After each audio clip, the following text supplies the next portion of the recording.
Hey everyone, I'm Julie Gunlock, host of the Bespoke Parenting Podcast. For those new to the program, this podcast is focused on how parents should custom tailor their parenting style to fit what's best for their families, themselves, and most importantly, their kids. Okay, folks, for all of you Yellowstone fans out there today, I have a treat for you. No, I'm not interviewing the lovable yet psychotic Beth Dutton. Instead, I have someone much better. Today, I'm talking to Cathy Holman, better known as Prairie Wife. Hey, Cathy. Good morning. Thank you so much for having me. I am so excited to chat with you. I am so excited you're here. And before I give your intro, I do have to tell people it's so exciting to actually see, okay, my dog, can you hear the bells? I actually have to get up and let my dog out. If there's one thing I can relate to, it's that. I have the Christmas bells on my door, so you might have heard that too. Before I get to your bio, I do want to say it's really exciting because I feel like we've known each other for years. I feel like we're good friends. I've never met you in person. And No. we actually got to know each other through Twitter, and I've been following you for a lot of years. But it is really exciting. This is actually the first time that we've seen each other face to face. So, I am so excited for this conversation. I have no idea where it's going to end up going, but it's going to be good. It'll almost be as good as an episode of Yellowstone, right? Yes, Okay. but a little less alcohol, and I do not think guns will be involved. And we're both wearing turtlenecks, unlike We Beth are. Dutton, who's never worn a turtleneck. Okay. So Cathy is better known as Prairie Wife. She is a city girl gone country. I love this. All for the love of a cowboy. She began prairiewifeinheels.com. Make sure you go there and check it out in 2013 to spread her message of living a life of grit and grace. I love that. On her website, she shares stories of her joyful, chaotic life in the Wyoming Prairie. She includes very honest and very funny posts about creating a life you love. On parenting, she talks about parenting her 5 children, and she gives some behind the scenes looks at brand development. But mostly, Cathy is so stylish, but she's very relatable. That's why I like her website and love following her on all social media channels. So again, Cathy, welcome to the podcast. Thank you. I am absolutely thrilled to be sharing a little bit of my Wyoming life with you and all your listeners. Well, listen, this is a podcast about doing your best and not listening to all the negative messages out there about how oh my gosh, your children, they don't eat their vegetables on the dinner plate, or, oh my gosh, you actually fed them a frozen pizza. So this is sort of a podcast saying like, look, get through the day Preach. and do it the way that's best for you. And I know that's similar to your message. But I do like to ask people, and you may not have a style. I sort of combine a couple of different parenting styles. But if you were to characterize your parenting style, and I ask this of all parents who come on, what would that be? I think that the one that would be most associated with how my husband and I raise our children is free range parenting. Love it. That's me. Yeah. That's me. And then if there was a parenting style called yelling, I would have to add that in. I'm going to have to agree with that just because there's 5 of them. So they scatter into like different directions. So I have to yell in order, to get the one I need. Right. All right. So let's go back to the beginning. How did you become a city girl in Wyoming? So when I was 13 years old, my family, who I originally grew up in Milwaukee, my family was very poor. My dad started his own business, and it took decades before it took off. So the one family vacation we ever went on was to Yellowstone for a family reunion. So we were up in Cody, Wyoming, and it was about day 2. And I was standing out there in the middle of nowhere, Yellowstone to one side, cliffs on the other. And I just looked at my dad and I said, this is where I want to live. And he patted me on the head and was like, okay, I had never peed outside, had no concept of anything that involves living in Wyoming. We can get to that story later.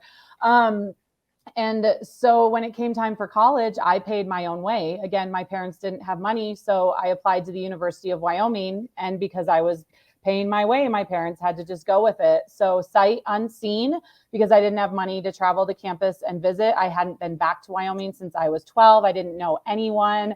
I arrived at the University of Wyoming actually at the age of 17 because I skipped a grade. So I was young. My dad had 24 hours where he could be away from work. So he got me a bank account and gave me a kiss. And I haven't left since, other than short visits back home. So I've been here. I'm 40 now. So like, what is the math? 23 years now I've lived in Wyoming. That is amazing. And honestly, it's interesting that you employ the free range sort of parenting style when in a way you had to do it on your own. You were sort of launched at such a young age, and were probably able to take, well, obviously you're able to take care of yourself, but it's interesting because I think kids are not equipped these days, and we can get into that, but I just find that connection really interesting. You talk about living, I mentioned it in your bio, with grace and grit. What does that mean? So that was something and a concept that I slowly developed through the need of just getting up each day and doing all the things. So we've mentioned that I have 5 kids. There's 3 boys, 2 girls, and there's only about 2 years in between each of them. So toddler to baby for a decade straight. And during that time, my husband was actually gone 5 days a week working. It's one of those things, that's really normal in Wyoming. We don't have a lot of industry. And so a lot of family members have to travel for long lengths of time, whether it's 10 days on, 10 days off in the oil industry. So in that process, when I had my second kid is when he moved me out to what I call the middle of nowhere. For Wyoming, it is definitely not. For the rest of the world, we're 20 minutes from town. We have 10 acres. Middle of nowhere applies. Wow. So just waking up as a city girl and going out pregnant or with a 2-year-old and a baby literally strapped to me to go break ice in the winter, to hay the horses, to take care of the chickens, a varying number of pigs and cattle, depending on what time. So just learning how to do that and not curl up in a little ball. Some of those days is where I came up with that concept of grit and grace. You got to just dig in. You've got to do it, but you have to give grace to yourself on the days that you can't do it as well as you want to. I think about you having a child. I have stair steps too. I have three boys, and it would, I have to say, sometimes I think it would be nice to have a girl, but so that I love your mix, because I think that's so lovely to have both. Pros and cons to both, let me tell you. Yeah. Everybody's like, oh yeah, you wish you had a girl. But well, they each have their challenges, right? Absolutely.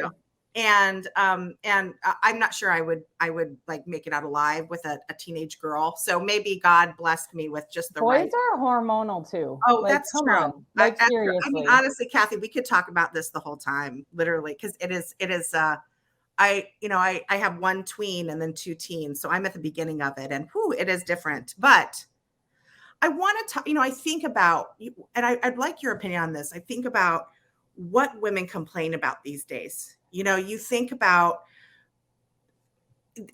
it seems like a lot of people spend a lot of time complaining about their lives, about parenting, about the things that they have to do to get through the day. And then I think about you, with your husband's not there, and you're having to strap a baby on your chest and put another one probably on the back and go out and, it's a very Little House on the Prairie, Put the pitchfork down. Put the pitchfork down. That has actually been words that I've had to say. Yes. I mean, what do you think about our culture today, our parenting culture today, where there's so much judgment? There's this sort of narrative that it's so hard, and mommy needs a glass of wine, right? Yes. Tell me about how you react to that kind of stuff. So honestly, that's one of the reasons why I started the blog. At the time, my 4th child was 9 months old.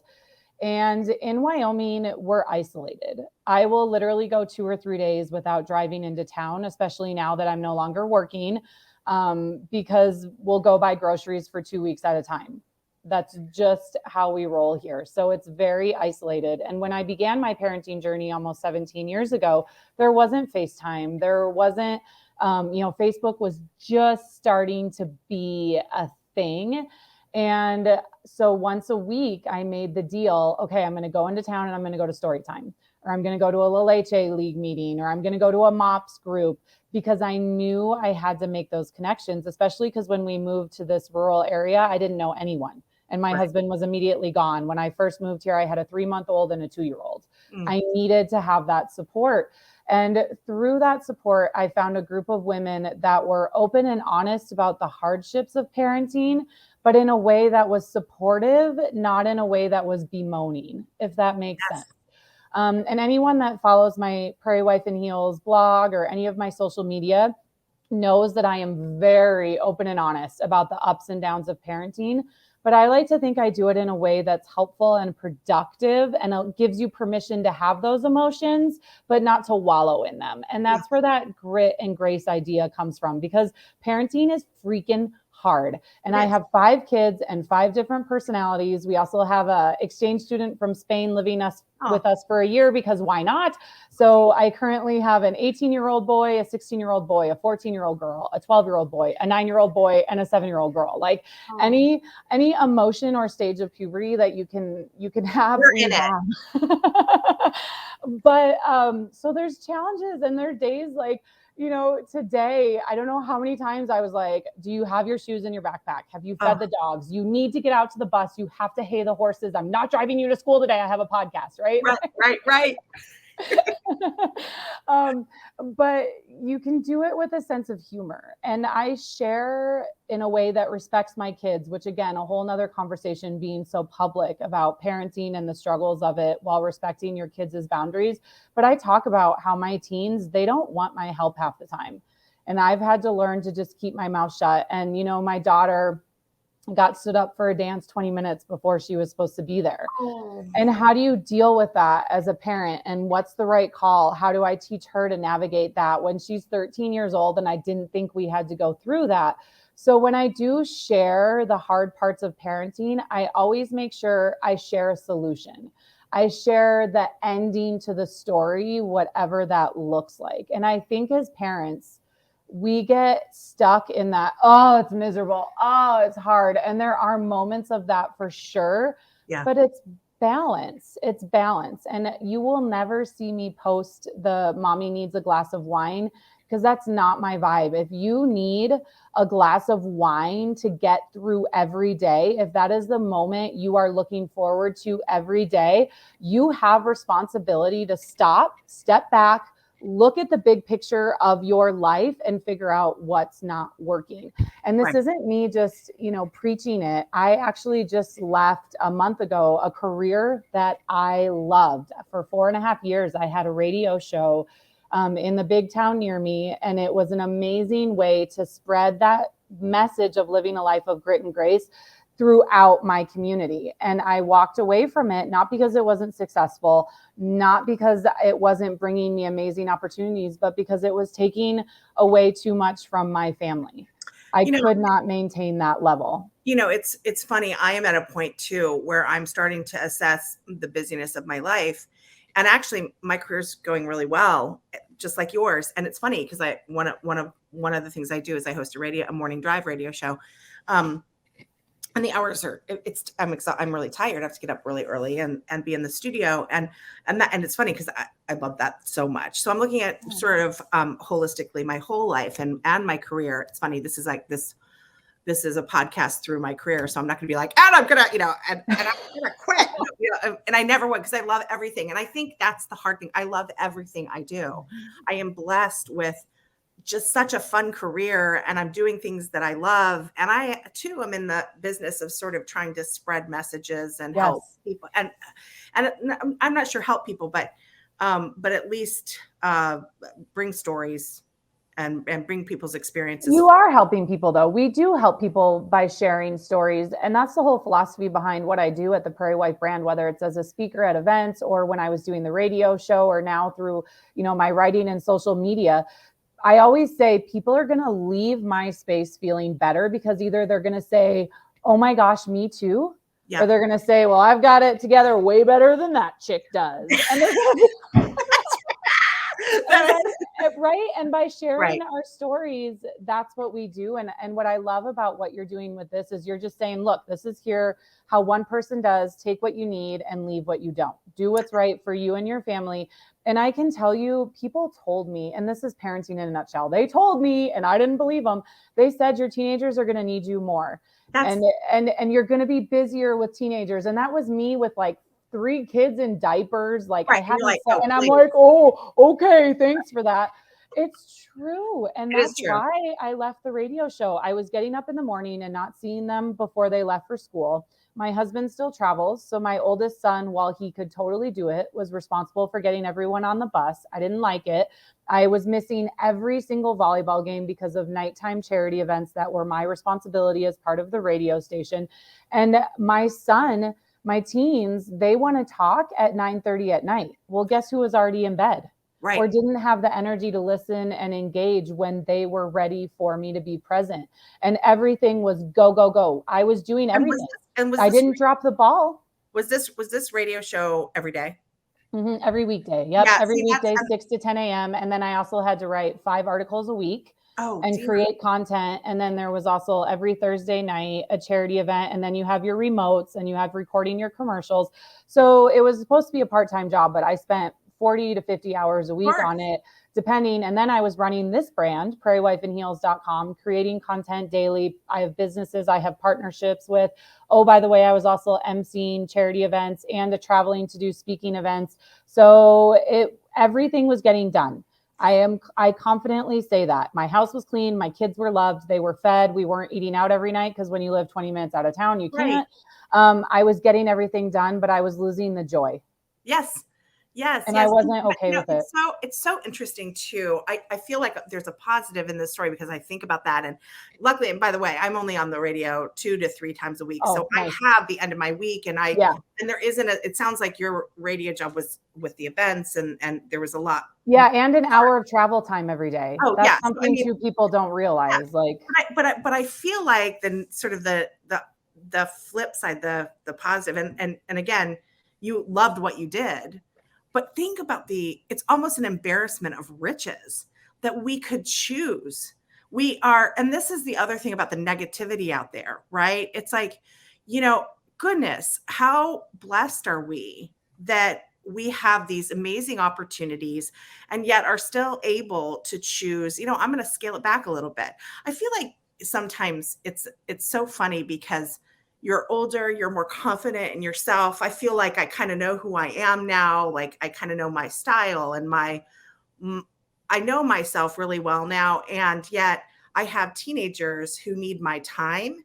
And I feel like professionally, I've sort of taken off and I'm doing really well. And I've really found what I love to do. And I mean, my goodness, I'm 50, so I better have by then. But the thing is that I feel so blessed, and I bet you do too, that you were able to step back and that you were able to have those choices, and it was your choice. I want to just turn this over. There's a cross behind you. You said your son made this paper cross. I love that it's behind you. yeah. What role does faith in your religion and that community have in helping guide you and helping you maybe make these decisions? So we are Catholic. I'm a cradle Catholic. My husband was as well, but kind of his family stepped away from the church for quite a long time after his father passed away. And then after we got married and began having kids, both of us renewed that weekly practice of faith and really making it a part of what we do. And I will tell you, this is actually not the first time that I gave up a career I loved for my family. So I worked my booty off to go to college and become a first grade teacher. That was my lifelong dream. I refused to, which it wasn't really a problem because he wasn't super stoked to get married, to marry my husband until I graduated. Because because we started dating when I was 19. And I knew once we got married, I would want a family. So I was a teacher up until my second child was born, which coincided with us moving to this rural area. So I left that career to stay home for 11 years. Wow. And that was an adjustment period for me, for sure, especially moving to a more isolated situation. So I had the confidence of past experience of walking away with no regrets, a career I loved, that allowed me to do that a lot easier with the radio show. Yeah. That being said, I bawled like a baby when I announced it on air, and I bawled like a baby when I did my last show because I did love it. And, Julie, something that amazed me and humbled me was the email messages and the private messages on social media, because I'm still very accessible, from women saying, thank you for your honesty. You gave me permission to say, I don't want to do it all anymore either. Yeah. I don't want to, it's funny. It's like the lean in, Grace. And I know I didn't cover the faith thing. Like, we'll get back to that, I promise. Yeah. What you were saying about that, just, so I think being a child of the 80s, we were told you can have it all, you can do it all. And you can, but you can't do it all well. And something I talk about often at mom groups and faith-based groups that I'm asked to talk at is you can have it all, but you can't have it all right now. I distinctly remember driving to school one day, and I had a screaming newborn baby in the back and a preschooler and a school age kid. And like I said, it's a half hour, 45-minute drive, depending on the weather. And I was, driving, dropped the kids off at school. And it was just one of those mornings where it took all my control, all my grit and grace to just get going. And I was driving back, and I looked to the side of the road, and I saw this woman just jogging. And I started bawling. I started like driving. I almost had to pull over, because in my head, I was like, I'm never, ever, like, I was so mad at her and jealous and angry, and I felt defeated. Well, now I can go snowshoe and ski for 3 hours in the mountains, but I don't have a little baby to cuddle. And I can't smell the hair on my little fresh washed footy pajama toddler anymore. Like, that hurts. Like, there's a physical pain when I see a picture of a kid in footy pajamas with a fresh diaper. It is. So you can have it all, but you can't have it all right now. And you have to pick and choose. And my faith has always taught me that there's value in motherhood. And my faith in the Catholic Church values motherhood. It values family.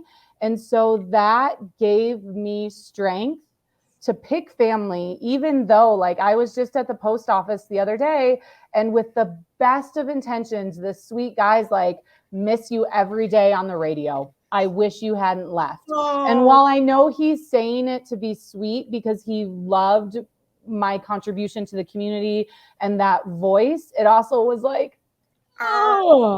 because I know I was doing good. Yeah. I know I was doing good, but my faith has taught me that my first calling is motherhood. And so again, while there's ups and downs in that emotional wavering, that is what I've chosen. And I know it's the right thing. Our priest came over for dinner the other day, and he's like, so kids, how is it now that mom's home more? And all my kids were like, it's great. Which, who would think you would hear that from a table full of teens and tweens? They were serious about that. That is really sweet. Yeah.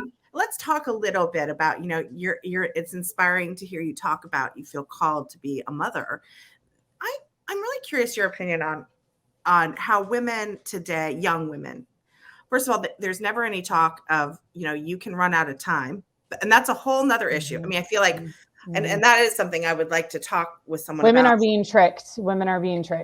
Totally. It's tricked. Again, that you can have everything. Well, you can't. And this idea, like, oh, well, I'm going to work on my career until I'm 40 and then have a kid. Like, it's not going to be hard to conceive, right? Or but also, like, you can, like, so I love that you brought this up. So I'm going to just plug a different podcast really quick. Elizabeth Day does a podcast. She's from England, and it's Best Friend Therapy. She did one, I think it came out in July, about fertility. It's phenomenal. And I was just listening to it and bawling like a baby the other day. She's been unable to have the family she wants. Her friend had a miscarriage and now has 2 children. So people look at me, you said 5 kids, and people are like, oh my God, I've had 3 miscarriages. Yeah. And my first pregnancy was a miscarriage, and I didn't know if we would ever be able to have children. And that was at the age of 23. Right. there is no guarantee that. Also, Cathy, I've had 3 miscarriages, and then I also had some vanishing twins. So I was pregnant with twins, and and then we ended up with one. Yeah. And so I think about this huge family, and I feel so lucky because I got pregnant the first time at 32, and I lost that baby. But I feel so lucky to have 3 kids. But what people often don't understand, you mentioned, I was 23. So when you have a miscarriage, your body needs a long time to recover and then get back. It's because your body reacts like it's a pregnancy. Mm-hmm. So it takes a while for your cycle to come back. And if the first time you're getting pregnant is, late 30s, and you have a miscarriage, that resets the clock. I mean, that is a real, then you got to sprint. And Elizabeth Day was talking about that in the podcast, about how she felt like we were tricked because everyone talked about not getting pregnant. And with this, you can have it all right now. And there's science that can help you if you do decide to get pregnant. No, like there's no guarantee ever that your family is going to look like what you planned when you first got married. There's no guarantee. And man, it just is so, my heart breaks for women that waited too long and now they're struggling. And my heart breaks for women that do everything right and there's no known reason why they can't conceive, even with the help of science. Like it just is so complicated and hard. And my heart breaks for women that choose not to have children and are devalued because of it. Like, that's true. The whole thing is do what's right for your family, but can we please give women all the information to make the right choice? The other thing is, we say things like, or women are told, oh, don't worry. If you want to wait, there's science to help you. The success rate on freezing eggs, it's like under 10%. I mean, it is really low. It is essentially, it's not an advanced science here. They're still kind of playing around with things. God is still involved. And then God is still involved. And then this idea also of just assuming that someone will fix things for you, that there is some sort of medical, it is such folly. And it can result in misery, but it's not just this sort of a fertility thing. There's now, USA Today and a couple other publications last couple months have been pushing out this thing of don't get married. Single women, there was one in USA Today saying single women make so much more than if they're a married woman. Well, obviously. Yeah, but how much goes to daycare? And also how much, they were saying single women without children. They were saying, don't get married, don't have kids, because you'll be wealthy and you'll be free to go to Greece on a vacation and hang out for with your some friends. people, that's the right call, but don't tell me what to do. Don't tell people what to do. But also, they never suggest what you brought up right away. There are costs. Yeah. You won't, when you're older, you won't have a family to potentially take care of you. I mean, the gift of children, the hilarity that goes on in my house. That joyful chaos. Right? They say this to women, stay single and don't have kids, but they never suggest that there might be some cost to that, to your own happiness. I feel like the more information we can put out there, the better to let people choose the life that they want, right? I think that is why I'm so honest about what life is like with 5 kids. You're not going to see perfectly matched, beautiful pictures. Like I'm getting ready to post pictures and maybe a little bit of a tantrum about decorating the Christmas tree. And one of the pictures is me pulling my 12-year-old son's head back and yelling at him because he was being a little punk while decorating the Christmas tree. Overall, is it a beautiful, wonderful memory? Yes. But is every moment perfect? No. And I'm not doing a service to other people that are thinking about a large family if I don't share the pros and the cons. That is fine if you want to be childless, but let's give them an authentic look at all the different sides of the story. That's fine if you want to wait to get married till you're 35, till you're 40, but let's give them all the fertility information so they can make that decision in an educated way.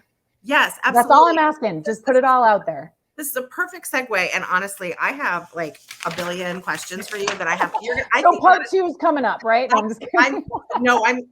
We're going to talk after this because this is such a great conversation. Because maybe we could make this a regular thing because there's so much I want to touch on. And we can't do it in this short amount of time. but you do touch on an important point of this sort of, look, I think there's plenty of bloggers and parenting social media influencers that you can follow, like yourself, that really show it real, right? Yeah. We're not going to give you the filters and and I'm laughing because first of all, my kids have gotten to the point where they don't really want to decorate the tree, which breaks my heart. And I force them. And then last year there's a picture I took of one of my sons in front of the tree, and 7 seconds before I hit that, I yelled, "Act like you're having fun." Right? Pretend. And I got this great picture. How have those influencers who do give this like shiny, rosy look? You kind of touched on it. What effect does that have on parents? I think you're doing a disservice. And I would say the same, not just to the big family influencers that are showing it's all cake, roses, and sunshines. I would say that to the homesteading influencers that talk about how amazing it is and how easy it is to can and do all the things, which, I mean, it's wonderful, but also anyone that has spent 5 hours canning knows that it is not joy and roses and sunshine. Do you feel pride when you look at your row of beautiful choke cherry jelly? Yes, but your fingers are also stained red for 3 days. And like the kids end up eating all of it in 2 weeks and you could kill them. I mean, I just, transparency, and authenticity. I have beautiful pictures I have taken with professional photographers where I look stunning, if I do say so myself. And then right next to it, you're going to see a video where I have a messy bun. You can tell I'm on day 10 of dry shampoo, and I'm wearing the same hoodie you saw me wearing 2 days ago, because that's life food stain on it. Yeah, because that's life too. It's and that is that grit and grace aspect. You can have it all, but you can't have it all right now. I look good today, but that's because I didn't pay attention to my kids at all before they went to school. No one has a lunch. I never do anyway. Even when I'm sorry, they can eat school lunch. That is not my jam. No bento boxes around here. I'm literally like, let's make school wait, what does that woman say? Let's make lunch for our kids. And that deeply weird voice. It's on TikTok. Yes. I'm a little, I will admit I'm a little like that, but I'm like this big foodie. So, but you know what? You do that. That takes nothing away from me. Yes, do what you have to do. And that is a theme. And honestly, Cathy, I think after this, I'm going to email you because I think you should come on regularly. This has been. I would love to. The more I can do to help spread this idea of grit and grace. And like, girl, you don't have to have it together every second, over and over. What I want people to realize is if you're not feeling good at the end of the day, I call it the 75-25. This is work. This is relationships. This is parenting. If 75% of the time you're happy, it's a win, because 25% of the time stuff is just going to suck. And that's normal. But if you are only 50-50, you need to pause. You need to step back and look at the big picture, and you need to start making some changes. And can I add one more number to that? If you are 100% of the time happy, there's also something a little crazy going on. Yeah, then maybe you need to get a little lower on those meds. Billionaires with servants, okay? They're not happy 100% of the time. And it's okay. Yeah. It's okay to not be happy. You're not supposed to. Suffering is part of life. Suffering. I was just about to say that. Suffering. That faith part. It's a part of the journey. Yeah. Which, I feel like I have. Okay, so let's see. I wanted to talk to you about some of the parenting culture and why. This is why we're going to have a number 2. I want everyone to know we're going to have a number 2. A number 2 podcast. That sounded bad. Well, I mean, hopefully you take a number 2 today too. I mean, to use teen boy body. My mind is obviously in a teen boy mode that I thought number 2 was bad to say. I giggled. And I was right there with you. Totally got it. But I do on our next podcast, I really would like to get your perspective on screen time, on how in many, I think, culturally different Wyoming is, and many of these sort of Western states and are different from sort of these urban megalopolis areas, like the rural lifestyle, guns, and taking care of yourself and learning simple things. I think kids in certain regions of the country are better off simply because of where they live and the culture surrounding parenting in those areas. So I'd love to get your perspective on this. I'd love to talk more about your faith and how it's guided your journey. I'd love to talk about what happened in Wyoming during the COVID shutdown. So, or what didn't happen. that's exactly right. And then what we've seen behaviorally, emotionally, psychologically, and educationally with kids, Absolutely. and how you are working on that issue with your 5 kids. So we have a lot to talk about in our next podcast. We will schedule that soon. Listen, Cathy, it is so great to finally see you face to face, to have you on. You are just a ray of sunshine. I'm so thrilled that we're connected and that we're working on this together. Thank you so much for your time. And I'm looking forward to the next time we get to chat. Yeah. And maybe I think we might have to actually physically get together. We'll work on that too. Done. You know, I want to live in Wyoming, so I think I'll have to come out. I can give you a tour. The whole family, you guys can ride the horses, all the things. Your kids can wake up at 5:30 in the morning to feed. Okay. Well, when they're riding the horses, I do think we should drink a little wine. I mean, I'm okay with that. Yeah. Okay. Just a couple. All right. Done. All right. Great to see you, Cathy, and thanks again. Oh, real quickly, tell people where they can find you. So prairiewifeandheels.com is the site. And then I'm across all of social media. You can either Google Prairie Wife and find me, or on Twitter and Instagram, it's at Prairie Heels. Follow Cathy. Thanks again, Cathy.